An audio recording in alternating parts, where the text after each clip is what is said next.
What's good, y'all? My name's Open Book. This is my partner. Hey guys, this is Harith. Welcome back to TRUSAPCE. Yup, and this is your weekly horoscope. So let's look into the energies of this week and see what we're going to be hit by and how we can stay above the water and, ride out the current.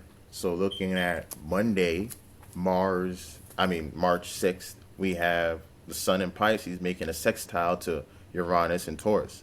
How do you think this is going to start out our week?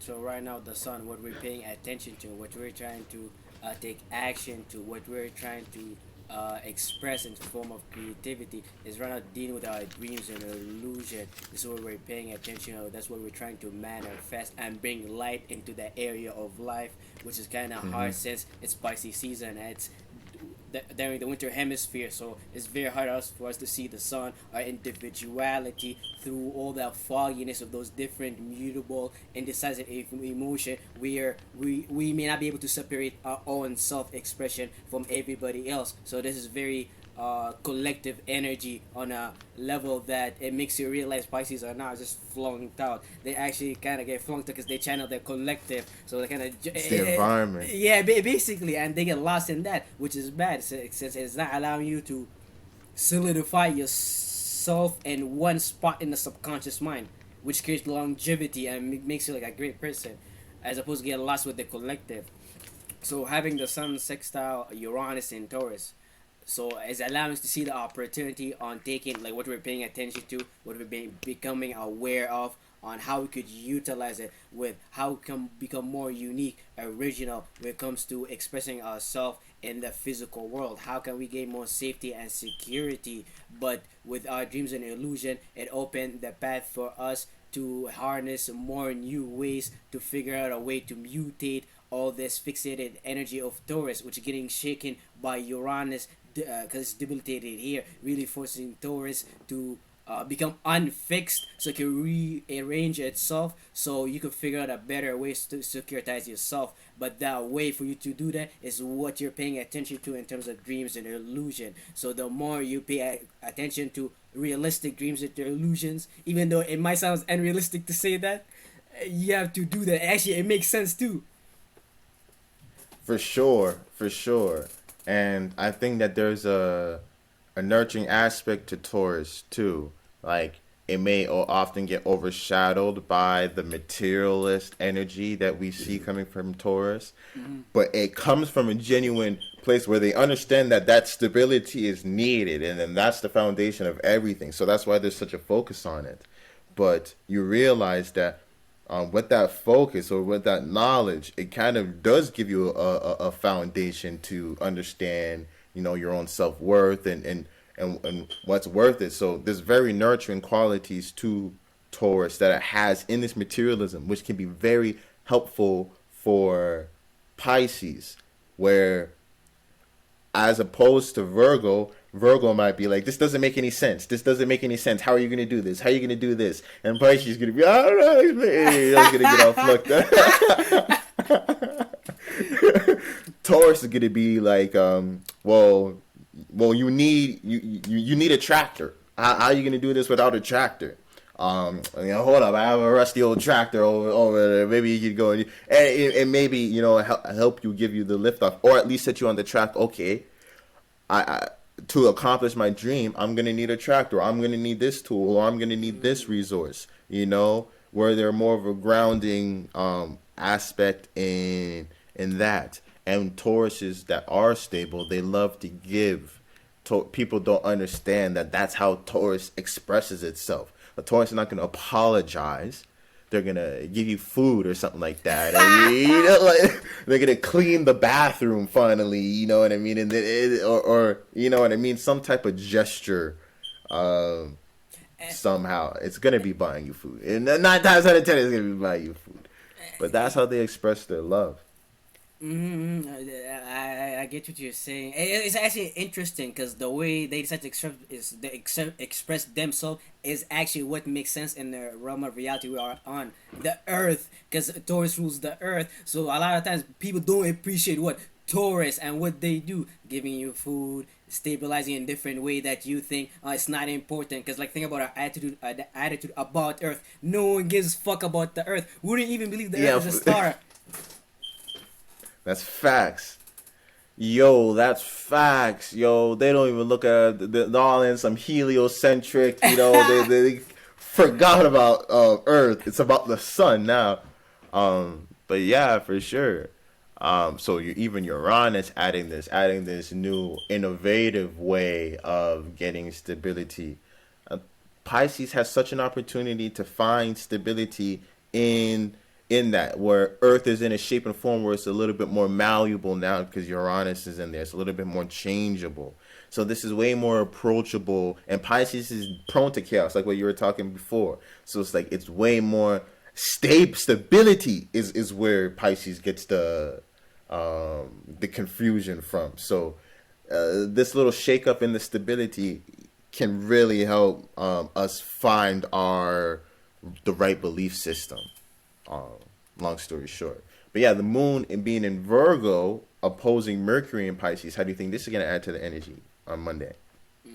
So right now we're gonna be in the energy of emotion, reacting in a very broad, practical, and decisive way to what makes sense to practicality, our health, our routines. So we're gonna be emotionally worrying to nurture ourselves. But here we experience the opposition to Mercury and Pisces. What we're thinking and what we're trying to analyze about it deals with our dreams and illusion, which is very hard to think about. Mercury likes stable lines and angles, but once you put in like the realm of Pisces, everything's unstable. There's no line for it to stay on. It's very hard for it to float in that realm of water. It needs oxygen. It even represents oxygen. It deals with your lungs and shit like that. So that's kind of funny. So you can have this opposition and difficulty between your emotions about what you're trying to practicalize and integrate. Since right now you're experiencing the full moon in Virgo, or at least the beginning of it, to see whether you could actually integrate what you've been paying attention to and what you've been basically building on your dream and illusion since the new moon in Pisces. But this opposition is forcing you to see like the different and the difficulty between bringing how you feel and what you've been thinking about, which is not that hard since Mercury rules Virgo. So when you put your emotion behind what you do day to day, your daily routines, which you're gonna see how they're gonna get you to where you want to be. Your dreams and illusion, you're not gonna have that difficulty what you're processing about your dreams and illusion, since you might be presented with thinking about all these big things, all these big belief system. But if you're emotionally put your energy there when it comes to your routines and pattern and keeping them up, you could keep Mercury floating. It doesn't get too synced. It's able to communicate about these things properly, and that'll be like the good side about it if you've been like doing the work and figure out what you want to do and shit like that. For sure, for sure. I was getting the visual of like being underwater, but you're trying to breathe. Literally, Mercury being in Pisces, where you can't take a breath when you're underwater. We don't breathe in water, so that's you can't do that. So it's kind of hard. And the same, imagine you try to talk underwater, nobody's gonna hear you and stuff like that. You're only gonna waste your own energy and make the timeline quieter. But what if you have a message to go out? What if there's something that's important?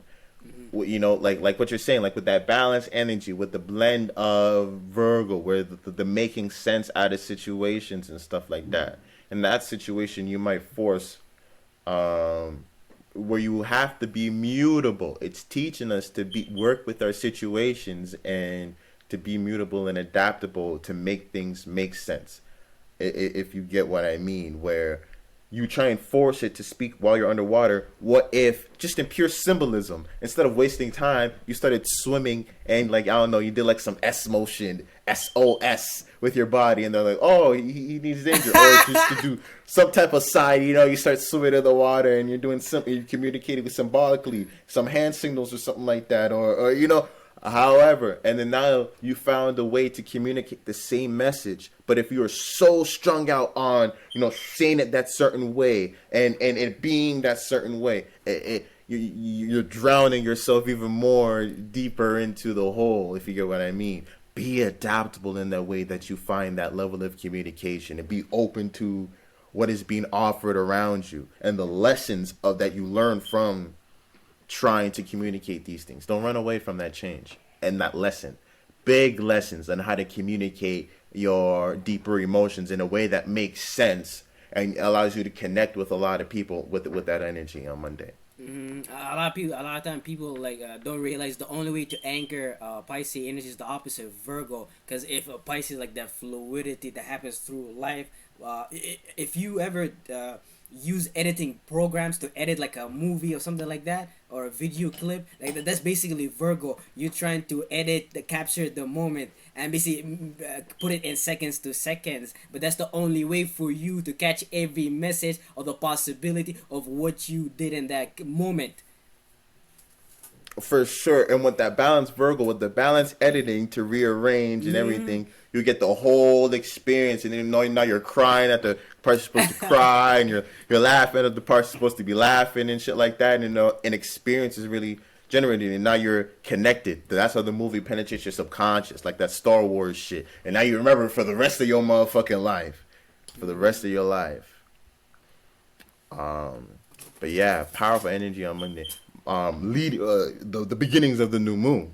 I mean the full moon. So very cumulative energy on Monday. Mars and Gemini square Neptune and Pisces.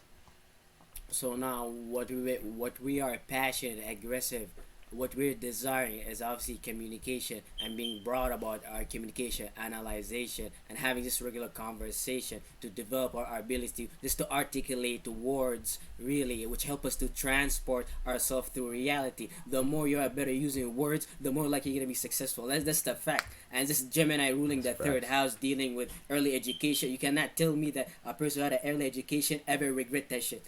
I like a good education when he was young, like ever regret it. If anything, he would have just wanted, if he was able to pick that form of education, really. But so having Mars in Gemini is giving me like the passion to go after that curiosity comes to communication, analyzing with people, even if it means failing and not making sense, just having fun. And the square to Neptune is challenging you on how you could maybe bring all these dreams, illusions that you've been learning through this entire Neptune and Pisces transit, making you more aware of your subconscious mind, making you aware about how you escape reality through your dreams and illusions, making you more aware of how you could utilize it in a better way. And the square is making it more realistic. You're developing a word, something solidified that actually makes sense in reality. It's not so la la land. In that sense, you could say Gemini make more sense than Pisces in the third dimension. It will lead to actually some form of conclusion as opposed to Neptune and Pisces. So the square is challenging you for you to go take action, to communicate and analyze about what's going on in your subconscious mind. But For also, sure. it's giving you substance to have. Since Mars in Gemini could be quite flat, you go after flat arguments that are kind of nonsense. But if they're backed up by some form of subconscious understanding, then they could be like wise, good battles, wise, affordable fights that are in the mental realm. If you get what I'm saying, that leads some form of Where you find the meaning in the small, the bigger story. Mm-hmm. For sure. Well, it definitely seems like it's going to be an aggressive, something because we're talking about Mars and it being a square. What about something like the challenge on a belief system to spark that that square energy of that learning process? I get what you mean about Gemini in terms of you can't turn down information. I remember having that mindset too. There was a point in time where I read everything. Anything I could get my hands on, I would read just because I was so hungry for information. Now I kind of, maybe more zero in on what I want to learn by, but then I'm still stifled by that sometimes because I realize, what if I did investigate that and that knowledge comes in handy later on? So it leads you on that rabbit hole, but you can see how it can take you away, and then you lose direction. Mm-hmm. But then now this challenge, but we have that energy for that learning spirit right now to go and analyze and figure things out. And there's that inclination. But the square Neptune and Pisces, I don't know, it sounds like you might learn and fuck around and find out where you challenge a belief system that you have, or your learning and your curiosity shows you subconscious limitations or subconscious beliefs, and it comes into battle with these things. So you fuck around and learn something because you were asking questions, and then now your whole reality is flipped. or now the whole belief system or illusion that you had is now in question, and now it's creating some friction. So there may be some real um discomfort, or maybe even because you're fucking around and finding out or having that curiosity, maybe you can build on a limited belief structure and put you further into that hole. So you got to be careful with that square energy, and understand that it's good to learn things. It's good to have that curiosity spirit, and to have that passion to communicate, but we don't necessarily always understand all of the elements that are going on, and that's all I'm gonna say. Talk with that knowledge that you don't know everything that is going on behind the scenes. Learn information like you don't know everything that's going on behind the scenes. You don't fully assimilate certain knowledge, or you get this fact that okay, now it's in my brain like that. You know, you check the subconscious influences that are behind these things, and make sure they align with you. And you might be the one who stumbles on that you're the one with the limited belief. That you may need a little bit more expanding, a mutability in where you're placing your beliefs. And Pisces season is the time to do it. This is actually happy with like the education system, because if you it would represent like Gemini, where they educate people, but then a lot of us don't pay attention to how our education system is backed up by someone belief, someone way of thinking. Like I don't know how that ever bypass our thought, but I think that happens because Pisces before Gemini, so like we don't think about it, like we can't see that to think about it. So but someone there to communicate it, would be like, okay, this guy is the messenger for it. So it kind of makes sense in that like realm of reality, like everywhere, even throughout the news, we can see them how they communicate about things. They understand the reality of, or like even everybody. A lot of this talk about the random nonsense. Sometimes we don't understand the collective understanding of things. But we're just trying to piece 100. It out, microize it, breathe oxygen out, oxygen, because we're in a water cycle.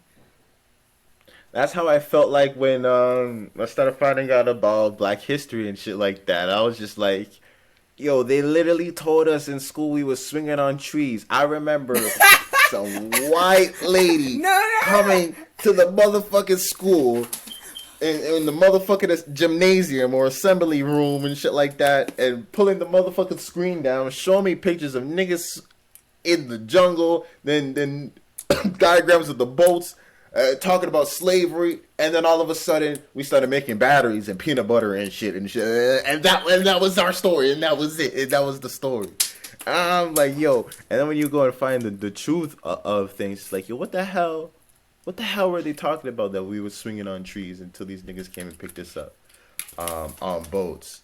But most people, that's the default thing, and they never researched or looked into further. So how that shapes a person's subconscious mind, not necessarily saying that it has to be some grand plot. Maybe it's just misunderstandings. But how much of that is going on within the world? How much of those misunderstandings that lead to certain subconscious beliefs? And then now when you get privy to more information, now you realize that the whole belief system, that everything that you think is based off of an idea that's false. So you have all this whole belief system of some shit that you don't know about. Like niggas talking about the Bible. Niggas have no idea about the mind state that the niggas who made the Bible was in and why they made the Bible. But they're going into worship and doing certain things, talking about, oh, paganism and divination is devil shit, and they're scared of all of this stuff. It's like, yo, the niggas who wrote the Bible were the highest level divinators in the entire world. The fact that they wrote a motherfucking book about it that you're following 2,000 years later, telling me that the prophecies that's written in that book is going to come true, but divination is evil.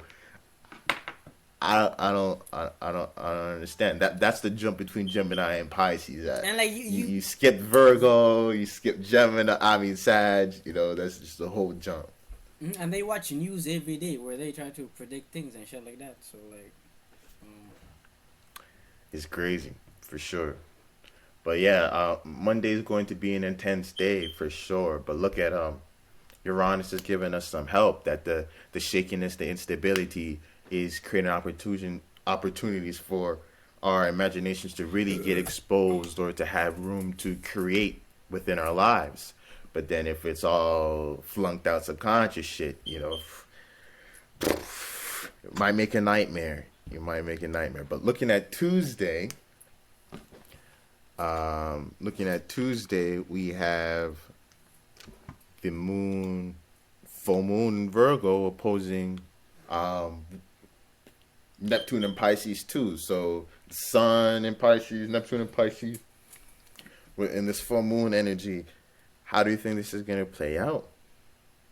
So like Monday was obviously preparing you for this when the moon in Virgo was opposite Mercury, allowing you kind of to simulate kind of the difficulties about thinking about your dreams and illusion. But now you're gonna face the opposition and the Neptune and Pisces, which is just an heavier aspect of where you're gonna really be challenged with what your belief system and how can you possibly integrate it to your daily routine so you could actually do something with it.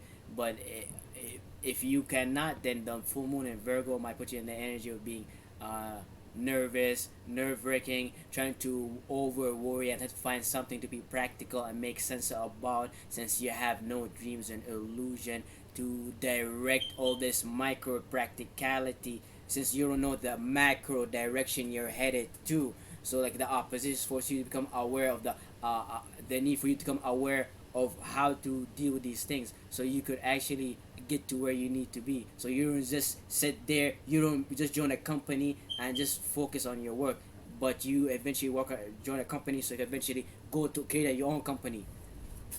Yeah. Yeah, I get what you mean.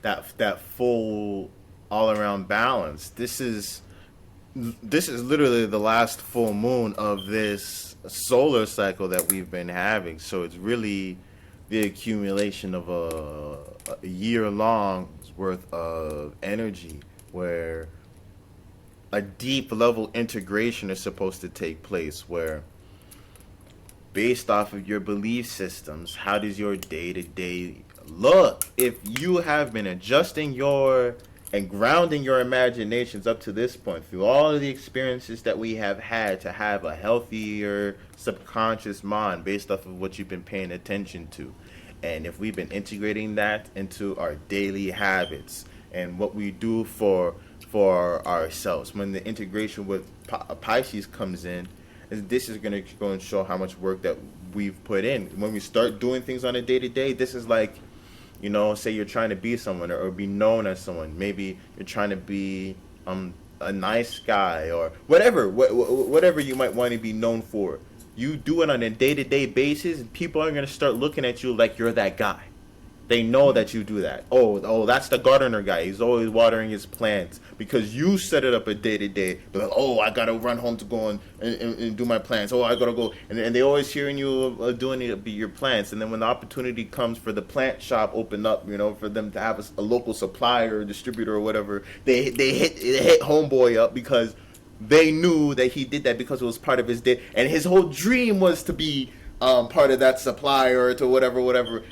But because he incorporated it on his day-to-day actions and he made it habitual and a routine, he was actually able to bring this non-conceptual dream state into reality. So we're kind of really seeing this integration where it may not be that explosive to your life, where the opportunity to manifest your dreams fully falls into your lap, but it is going to be the test to see if you can really walk the talk, if you can really do what you believe in, and then if you can't, you'll feel that discrepancy. You'll feel that you can't be who you want to be, and you'll feel that distraught, and you're gonna have to, adjust.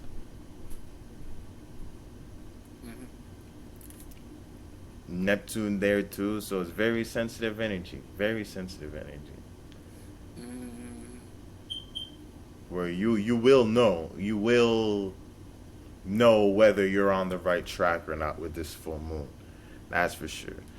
The moon's getting some help in this trine. Moon in Virgo trining Uranus and Taurus. How do you think Taurus is going to help out this full moon energy? So as you obviously are emotionally stable enough, but in a mutable way where you could practicalize what you need to do day to day to capture that big macro dream or illusion that you want to manifest.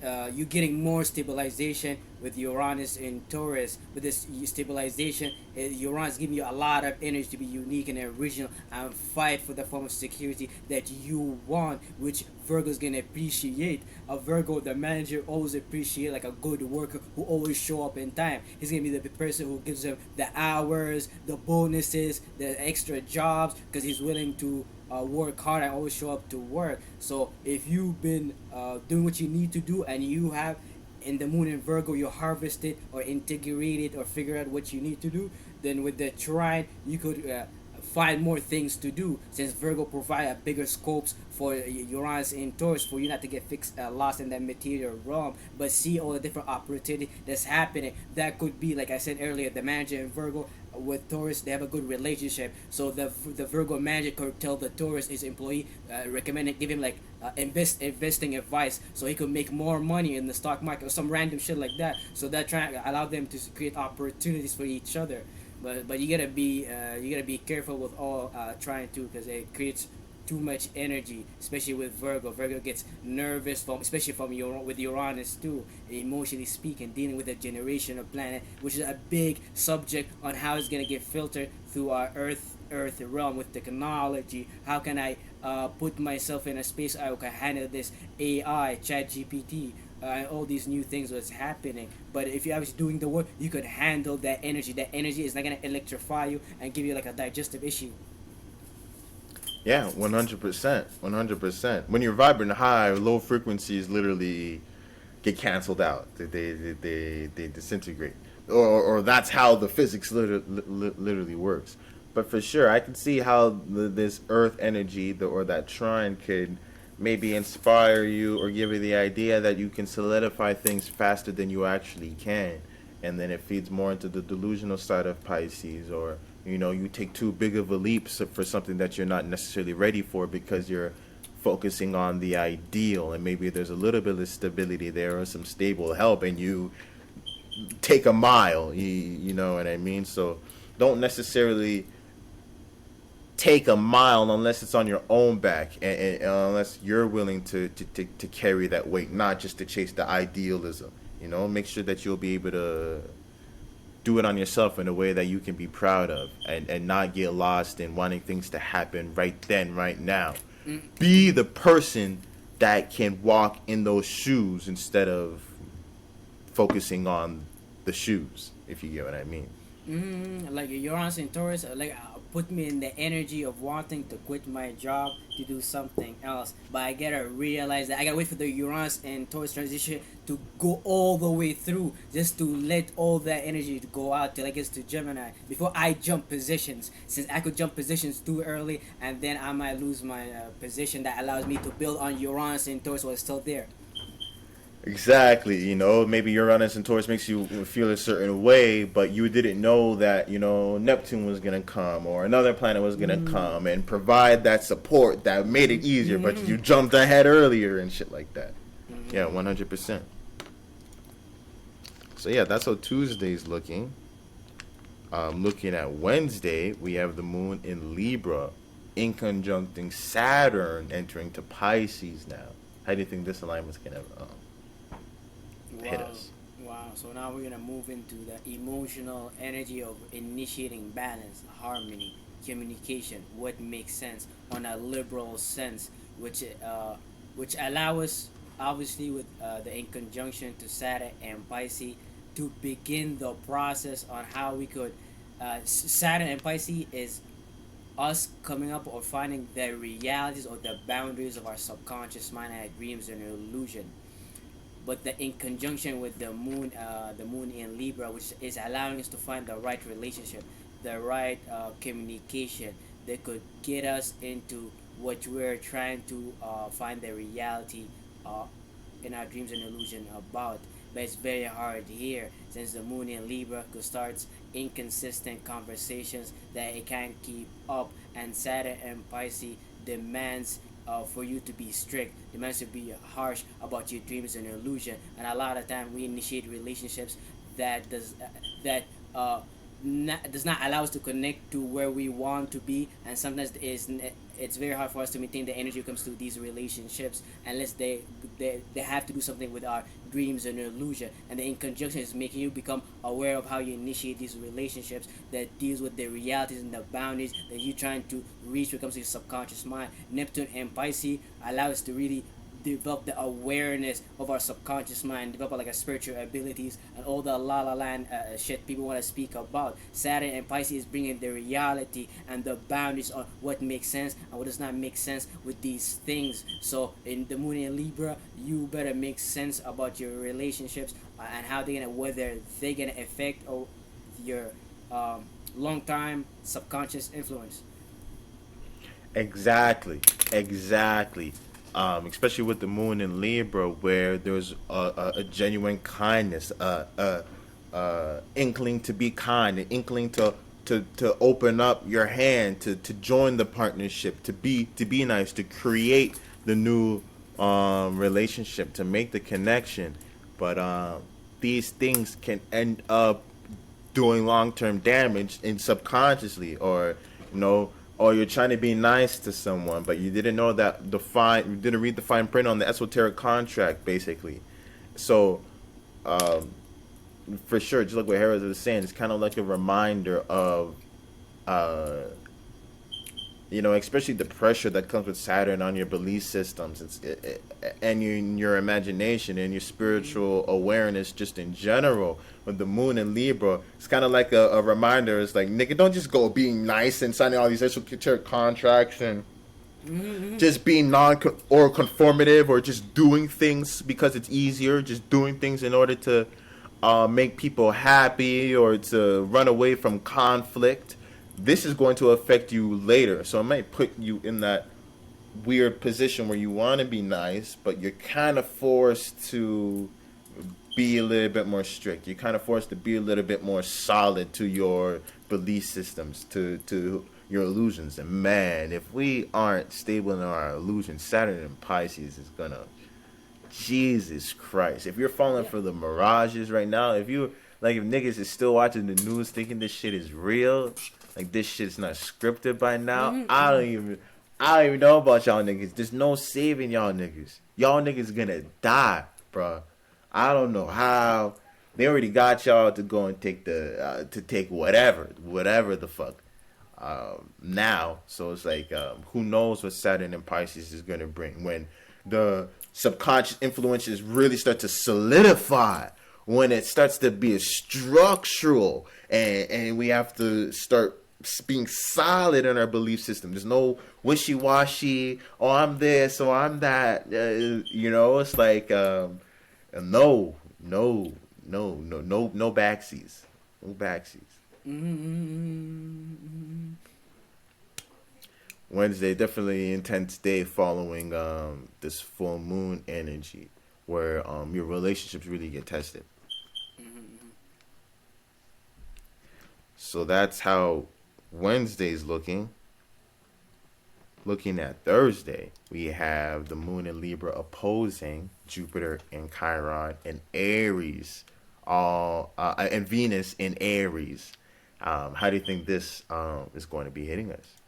So we got all these energies in Aries really forcing us to focus on our individuality, what we want to give birth to in terms of vision and imagination, which sometimes gonna take us into extreme form of separation, which right now we are becoming aware of due to the opposition with how we feel emotionally with the moon in Libra, wanting us to emotionally create harmony within our relationship, especially coming from the moon in Virgo.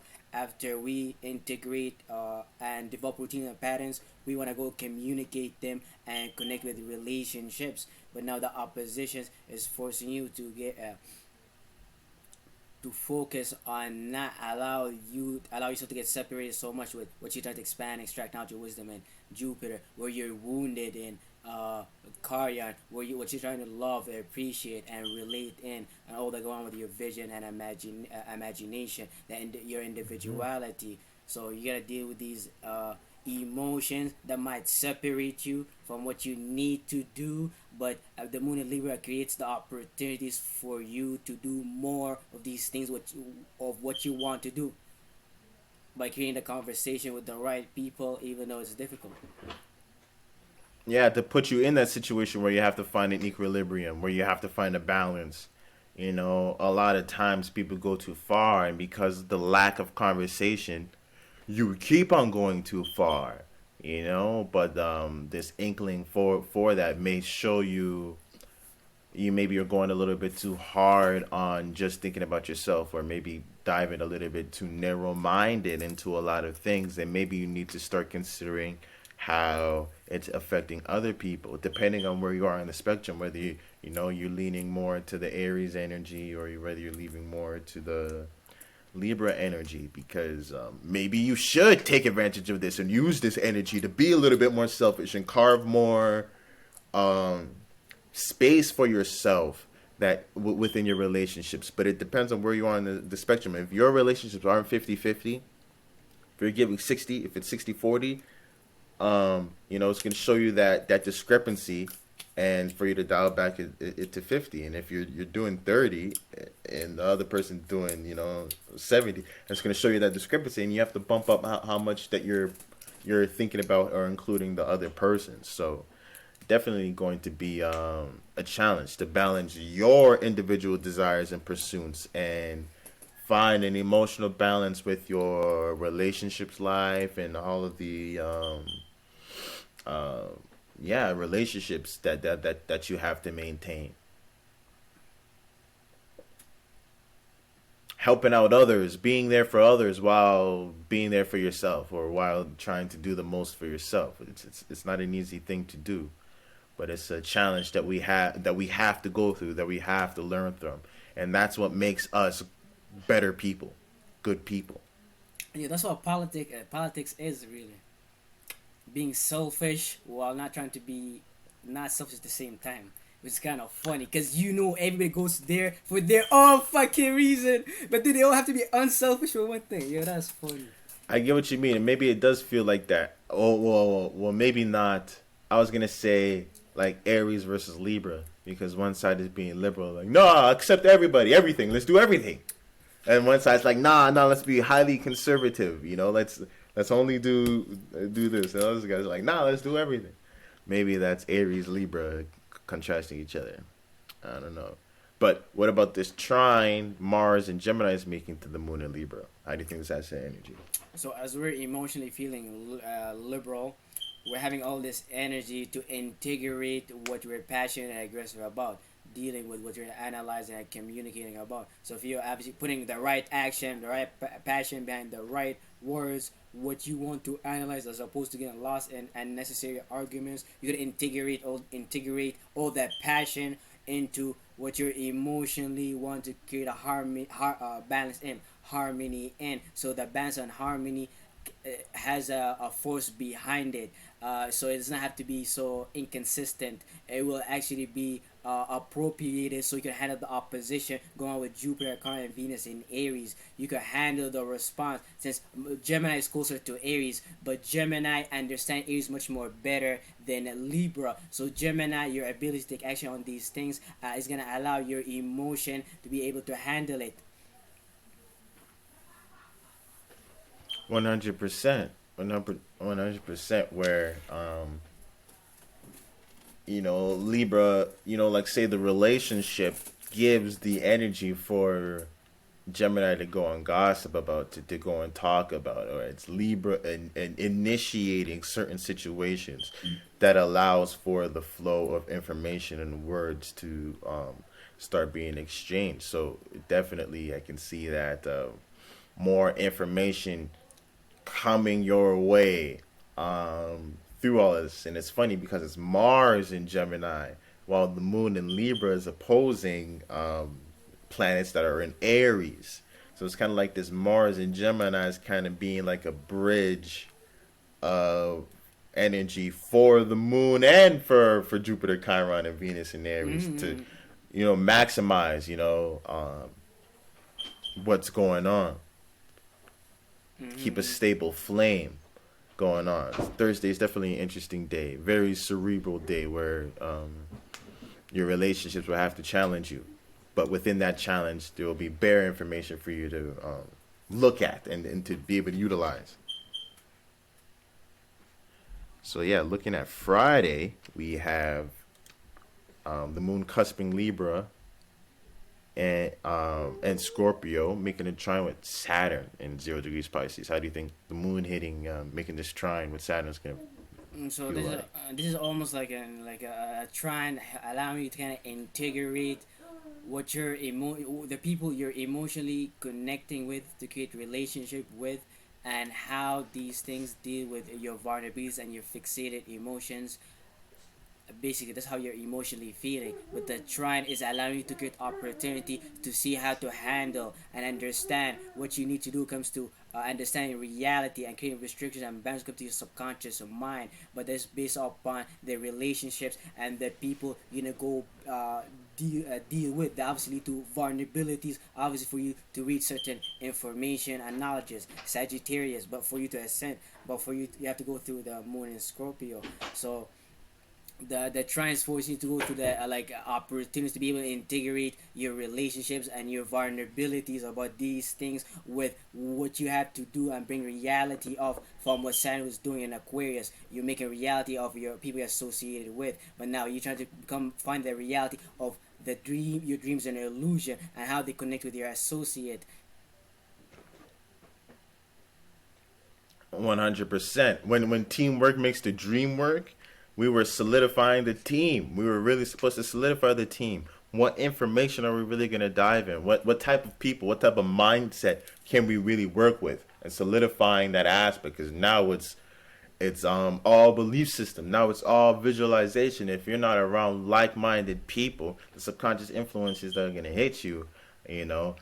Moon in Scorpio is gonna show you. You're gonna detox. You know, you have some extra mucus, and you don't even know where the fuck that shit came from. Some extra etheric, energetic buildup or energetic mucus too. And you're like, where the fuck did that come from? I didn't even know I had these feelings and emotions that I had to purge.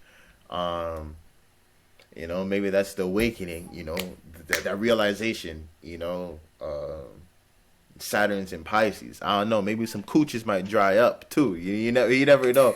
Some joints, some joints might dry up or some shit like that. The fluids in your body, your skin's a looking more ashy, or something like that. Saturn in Pisces, because you're not open to that emotional aspect, or the water's not flowing within you.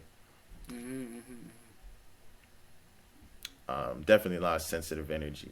And then it's Virgin, Saturn 0 degrees, the moon just cusping, so when it hits is that Virgin, that not that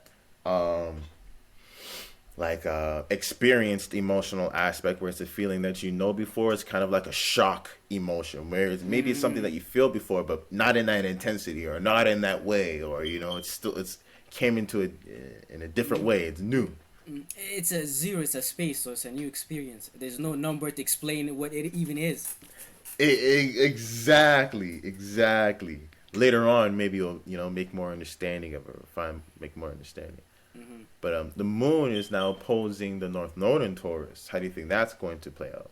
So as you're emotionally initiating, you focus on your relationship and how you create more harmony and how these things gonna lead to certain vulnerabilities and certain emotions and behind the scenes scenarios. The opposition making you be careful on these relationships. That's gonna obviously affect the type of stability for you, the stability that's necessary for you to reach practical stability, value stability that you could feel in your body, something that actually could make sense about. You could talk about it, not just beautiful words, not just relationships. You have a lot of friends, a lot of people you connected with, but you make no money and shit like that. So the opposition making you be aware of these relationship and that emotional energy is putting you in, and if they could help you to reach your spiritual path in terms of finding that security, your own form of security, higher friend energy, then you could let this relationship in. For sure. For sure. The North Node is very uncomfortable, and so is Scorpio to a degree. So, you know, it might put you into a position where you have to confront the uncomfortable. So this could be very, and then look at the moon trining with Saturn, adding all the sensitivity. So there's a lot of energy, potent energy to make change, and we may be confronted with the uncomfortable in a very sensitive way, in a very sensitive manner. So let's not resist the change. Or else it'll be way worse. It'll be 10 times more uncomfortable. But yeah, that's how Friday's looking. Looking at Saturday, we have the moon entering Scorpio, opposing Uranus and Taurus now. How do you think this is going to change up things? So right now we're giving the energy to go through an emotional transformation, an emotional detox, so we could ascend higher to some form of wisdom, aka Sagittarius. But right now we're having the moon in Scorpio, having the trine with Neptune, the Sun, and Mercury and Pisces. As we're paying attention to and thinking and trying to build on our dreams and illusions for us to reach a broader scope of reality about them, sometimes we need to detox and let certain emotional weight go, since Scorpio is ice water and Pisces is bubble awareness. Sometimes all the ice water could slow it down or bring it down to reality, which is obviously necessary to create a solidifying one a feeling, so you don't be so emotionally indecisive. You have a source, you have a desire like everybody else, so you which actually prevents you from getting lost in all these dreams and illusions and things along Yeah. this line. But the trends allow you right now to create the opportunities on how to handle these things, but which is gonna be a lot, because we're dealing with all these feelings and emotion, and if you don't figure out a way to transform to get a base for yourself, then you will never be able to anchor all these floaty energies. Yeah, 100%. It feels like me and my mom. My mom's a Taurus moon, and I feel like she's always been, she's like the Hierophant card. She's been telling me the traditions, all of the things that you need to do to stay stable. I'm like, nah, look at the wizard behind the motherfucking curtains and shit like that. What's going on? It's like she's like, nah, um, or stop paying attention too much. She's like, look at the yellow brick road, or look at the fucking animals, or she's telling you to look at the tradition, or look at what's stable. But then when you're looking at the instability, when you go to Scorpio, you can go so deep without that level of ground, without that level of substance, a level of reality. You can go so deep into Scorpio energy that you you end up becoming a little bit too intense. You end up becoming a little bit too detached from reality, and now it's a little bit more illusions. Now you're creating a world that's separate of your own. You're not even interacting with the world. But that doesn't necessarily mean you have to follow the traditions that were necessarily set out, but don't disregard them. When I started to look deeper into certain things, I understand why my mom told me to do certain things. Maybe I don't need to do that, but I understood the knowledge behind where that concept of doing that understood. And maybe you can make your own adjustments. Or maybe now with that understanding, you realize maybe you should be doing those things. You know what I mean? That's kind of how you have to approach that Scorpio Taurus type of shit. But Mercury and Pisces sextiling Uranus and Taurus. How does this add energy to this day? We say that again? Mercury and Pisces sextiling Uranus and Taurus. Oh, okay. So this is gonna be interesting. So as you're thinking about your dreams and illusion and trying to bring some form of analyzation and bring some form of reality through the words, to all the to this spicy realm that you right now you soak, and you trying to see an opportunity on how to make sense that when it comes to Uranus and Taurus. So all these different opportunity that Uranus is presenting to us to create safety and security for us. It's almost like Uranus and Taurus is a very dry energy, because Uranus is hot and dry, and then Taurus is already dry as fuck. So with this energy of Mercury and Pisces, that fluid information of what we could possibly do with all the lack of stability that could happen, we could find a way to integrate it, depending if we paying attention to what makes sense. So in Uranus and Taurus, we could create a safety and security system for it, even though there's all that lack of stability. For sure. For sure. And look at their cerebral nature of both of them, Mm. Mercury and Uranus. So it's, a mental simulation. As we're mentally simulating and looking at our subconscious influences, and we're being cerebral about what we're stable in. Maybe there's going to be more on a intellectual wise or on a mental wise, conceptualize, where you can maybe start to draw out the plan or start to understand the factors that are at play and how you can make your dreams more of a reality and take advantage of the instability that is going on right now. But sounds like a boost or a linking of cerebral identities, where like Uranus representing maybe a new idea, a revolutionary idea, a new idea, and Mercury is a way of already thinking, where you add a new idea to way of already thinking. It could be an upgrade. Now with this new idea, with this already pre-existing system, now we can really get cooking, if you get what I mean. Mm-hmm. Because you Adding need more software to, Windows, it can only build from there, because a lot of time when we have if we have like if we want to create something that's unique and original, it takes a lot of small micro details like Mercury and shit like that. There's a lot of people like a lot of people see this Apple, how unique and original that is, or Tesla and shit like that. We don't see all the Mercury shit, the transportation, the tools, the people working with their hands, the information, all the typing. For sure. And not saying that they don't do it. They do hold back features, and shit Yeah, like that, yeah. and That's the release Mercury things late. theft shit. That's the Mercury theft shit. They Yeah. do that, but I feel like you have to do, because what do people want? You have to kind of test out the market. You have to put out a product And and then see what people want, and then maybe you can play with it. So you have to put it out first to experiment to see what people want. like Uranus in the internet could play out through people who basically wanna get things early before they drop out. Basically, that's them rebelling against what's happening. That's true. That's true. Scammers, dude, the internet, like scamming became a career. And you can that's like Bro, one of the most unique original like career there is, and they could only exist because of how far we made it in reality. We created a platform where a bunch of anonymous niggas could jump in, code themselves into non-existence through different codes, and shit like that.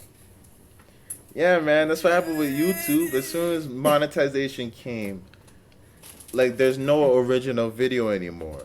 Like say a classic video like Charlie bit my finger or something like that. You will not find the original video of that ever because of the Oh, monetization that had happened, because you can upload the video and get views off of it. There's so much versions, people taking other people's content and posting it. So it just oversaturates everything. Which is something that you have to be worried for when you get too cerebral. That's for sure. But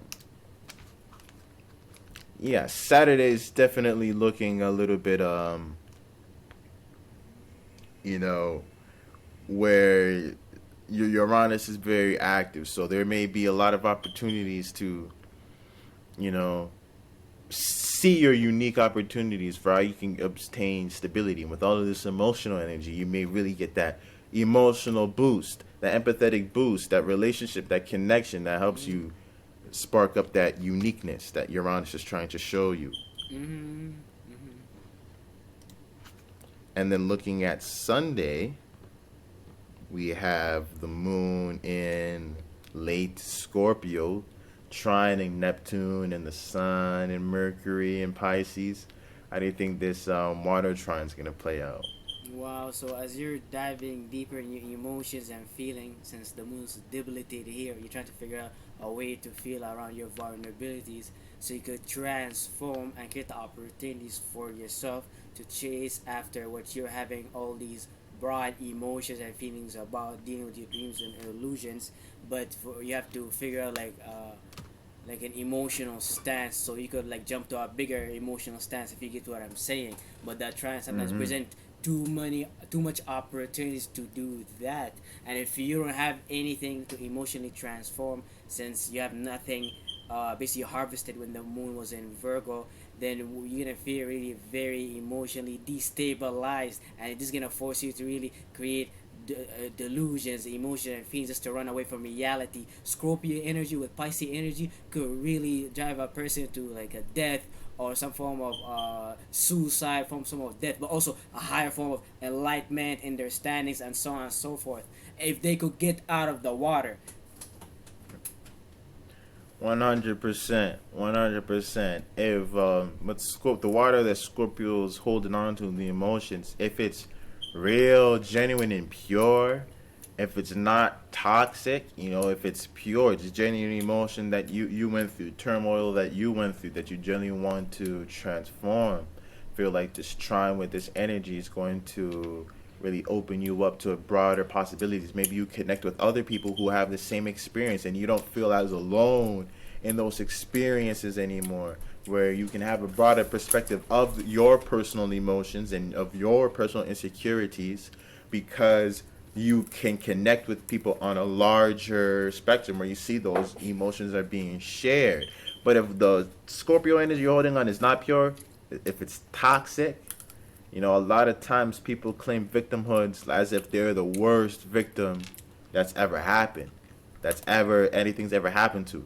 And then when you really connect, say, now with that trine, and you really connect to the global thing of the victim energy that you're trying to claim, and you see the sheer terror and energy that goes on of what actually is. Imagine a girl talking about, I don't know, I was sexually assaulted or something like that, and it wasn't really a situation like that, and it didn't really happen, versus a girl who actually did have sexually assaulted. The amount of energy that you're opening up to by trying to connect with that energy of being someone who's sexually assaulted without that necessarily being generally true, or because it's founded based off of your insecurities and not based off of the emotional turmoil that you went through, and you connect with the energy of an actual girl who is sexually assaulted, how, even if it doesn't manifest physically, that's going to, that amount of weight, that amount of pressure, you have no idea what that's like, and you're calling that upon you, which may either make you run farther away from reality so that you never confront that and you for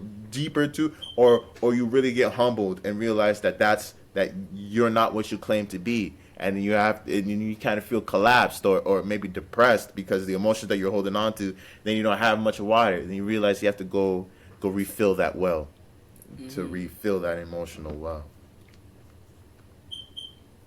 Emotions are legit. Niggas just be throwing emotions out there like it's motherfucking currency, which is funny.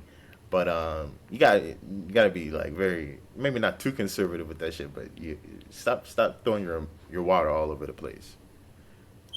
Just like a nut, you don't want to be nutting all over the place. That's your water. That's your memory. It should just be in everything. You can retain some of that shit. A lot. Water makes everything, but it's the same that we don't give a fuck about. Nut up the spine or something like that. You give yourself the water. You ever think about that? That's funny. But Venus and Aries squaring Pluto and Capricorn. How do you think this will hit?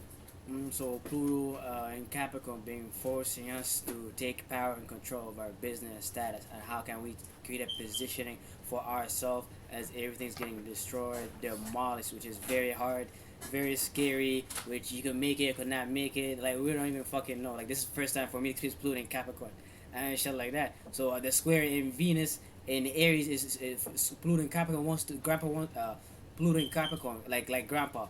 This is grandpa who came from the war, who understand what could happen in war, wants to see what did Venus and Aries do, aka the granddaughter of his family, where she putting all her love, appreciation, who she's relating to, what is gonna lead to in terms of a vision, imagination, individuality. Is gonna lead to a good individuality, a vision that's gonna satisfy the structure that grandpa came from the war built it so far. I could give her maybe my assets, my money, it could help her. But the square is trying to see whether you've been using the energy correctly. Was Venus doing the work, or was Venus going la la land, getting flunked out with everybody, making unnecessary relationship? She got burnt out, so now grandpa can't like give her nothing because he want her to be part of her family, so she can inherit the status of her business. So the square is making you see like, are you making sense about your love matters and your business? 100%. I think Venus in Aries is one of the first major or minor arcana in the suites. Venus in Aries, or yeah, Venus in Aries is like the four of spears or something like that. And I think in this deck, at least in this Game of Thrones deck I have, it's like some arranged marriage or something like that. But look at it as all of those Aries cards kind of show like either it's Peter Baelish kind of looking out at the sea, or it's Daenerys on her ships with the dragons, where they're kind of setting sail on their ambition, where their ambition is on the move, where they're trying to go and obtain things, make that name for themselves. You know, like this is the beginning, the birth of something new. So with this Venus and Aries, we're gonna feel that birth of something new, whether it's the things that we like, you know, whether it's the birth of new relationships, new gifts and talents, you know, new sensations, you know, new appreciations. If we're not ready for that first battle, if we're not ready for all the consequences and responsibilities that come with that, Pluto's gonna fucking. So much people saying, I'm this, I'm that, or I'll hop into a relationship as soon as the first person you know, offers or the first opportunities, maybe because they're scared of being alone or whatever reasons for a level of comfort. Pluto and Capricorn though don't give a fuck, and if it's not, there's not integrity. If it can't last, it'll come and destroy. It doesn't matter if you just got it. It doesn't matter, and it may take off your arm with you. You know, you you know, it may snatch the relationship and your arm with the relationship, because you were trying to maybe start something new that wasn't you. You're trying to be something, or you're a little bit too narrow-minded that you ended up not catering to your desires, or you catered to your lower animalistic desires instead of allowing yourself to desire your true heart's calling. A lot of people be like, oh, right now I'm in a... They make their desires based off of their frustrations. With Aries, this is deep. This is deep. They make their desires based off of their frustrations, aka I desire money, I desire sex because you're unsexed, or you feel uncomfortable, or you need release of energy. You know, I desire it because of your frustrations, which I guess could be healthy in a certain way. You know, be frustrated when you're not getting freedom, so you desire freedom to a degree. But if it's based off of frustration, that's where you can get lost, where you won't have the energy to go through that whole journey. Once the frustration goes away, or you're really confronted with that real frustration, you may not be able to keep up with it. When it's based off of your truest heart's desire, your first thought, the real you'll jump into the fire. You know, and you don't care if you'll die.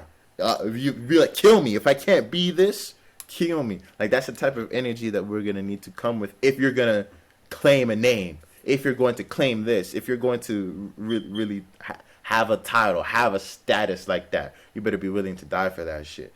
And Venus and Aries are going to be like that, you know. You're like picking up this nice thing. Oh, I'm going to be a scientist. And then you get smacked in the face with the actual reality of what the fuck that means. You mean you have to go and sell your soul. You can't do no actual research, you know.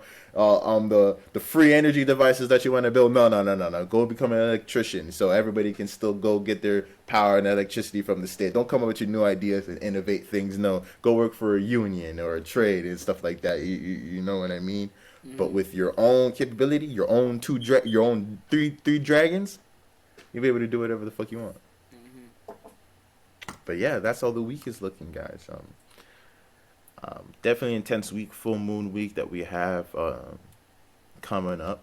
I say to sum up the week, we really have to put our learning caps on and or our balance caps on, where we're trying to come out of this energy with full level integration, if you get what I mean, where we can have our ideals, we can idealize things, but we really have to be open with what the world throws to us to try and make sense of that, and to not fight it, but to find a way to incorporate it. Exactly. Healthy delusion, guys. It's almost like in this final week we're harvesting what we need for our dreams and illusion, before Saturn and Pisces start making us see the reality and the bounties of these things Mm-hmm. and what we need to do, since now we're letting go and seeing what we need to go. Yeah, 100%. 100%. But yeah, guys, stay above the water. Check out our website, TRUSAPCE.biz. Got a lot of stuff coming on there. Check out our Instagram, TRUSAPCE_. And yeah, we'll catch you guys later. Take care.